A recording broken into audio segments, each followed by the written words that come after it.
Christian teaching that all of us have made mistakes. We have missed the mark. And then the question is, what do you do about it when you miss the mark? Well, there's a remarkable line in your book that speaks to real politics, yet almost in a Christian way, when you describe one of the sayings, one of the terms that you guys throw around at Common Cause was "no permanent friends, no permanent enemies." Right. Explain that. That's just a great line. Well, when I went to my first meeting in Washington, and I walked into this room, nobody knew who I was. Archibald Cox was giving an award to somebody, and he was sitting over on the side, and I saw this hair slicked back, and one leg was partly missing, and I recognized it was John Stennis, the senator from Mississippi who had filibustered against all the civil rights legislation. And my mind went back to, and I said, how in the world can this organization I've joined be giving an award to John Stennis? Well, I asked Archie about it later, and he said, look, you have to understand, he did wrong things at some points, but he has been one of the leaders in pushing for federal campaign finance and federal ethics laws. And that's the reality. Nobody gets it right all the time. I much like it better. I shouldn't say that. The one person who always seemed ready to do the right thing was Senator Mike Linehan, who died in February, from East Greenwich, who preceded Dawson Hutchinson in that Senate seat. And Mike, as I think about it, almost always got it right. But almost all the rest of us get it wrong sometimes. All right. Two roles that I want to explore. We've got 5 minutes left, and again, we're going to have you back on because I have a feeling we could do a mini-series. Getting back to the media, there exists, and it seems to be increasing at an accelerating rate, a revolving door between the media and actually government PR functions.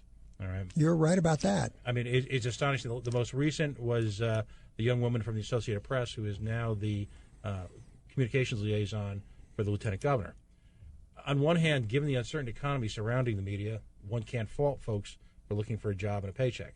On the other hand, and I'll ask you a question I've asked other people, has effectively the ruling class, who I refer to as the 1% in Rhode Island, have they lawyered up by going out and hiring the media that was supposed to cover them? I wouldn't go that far. I mean, Larry Berman, who is the chief spokesperson for the Speaker's office, was the editor of the Woonsocket Call. My mother worked with him at the Woonsocket Call. And Larry's a great guy. But the problem with being hired by a political official is then you've got to toe their line. And so there's compromises that occur once you're hired in that role. I worry, though, are those compromises taking place before the hiring process begins? Have we established almost a shuttle-like mentality where now journalism is seen as a proving ground to become a member of government staff? I think the way we usually put it on the show is are these folks, in essence, trading their journalistic integrity for access? Well, and where is that balance? Like, where is that line? And the answer is I don't know where the line is, and I don't want to accuse anybody because I have worked with so many good reporters, and people I feel great sorrow that Jim Barron died, who was at the Pawtucket Times and also the Woonsocket Call, and I would see Jim just working his tail off at the State House. Yeah. Kathy Gregg, the State House bureau chief, who was working at the State House before I started, and she has been a great mentor, and she is tenacious about getting the facts and bringing them to the public. So I resist any kind of overview that sort of categorizes a group of people. I'd rather say there are temptations in every kind of office, in every kind of role that we can, every kind of institution, and we all need to be aware, and we need to look at ourselves and make sure that we're not getting seduced. The theme show, our theme, is civil disobedience. And I want to close with this question. We pointed out early on that the behavior of members of Black Lives Matter here in Rhode Island, when they quote-unquote closed I-95, directly paralleled some of the same behavior that RISD protesters engaged in and were celebrated for. Yet, interestingly enough, some of my own quote-unquote patriot friends were ready to call on the bring in the National Guard and the Homeland Security, all right, and the Patriots Act, invoke that upon these people who engage in active civil disobedience.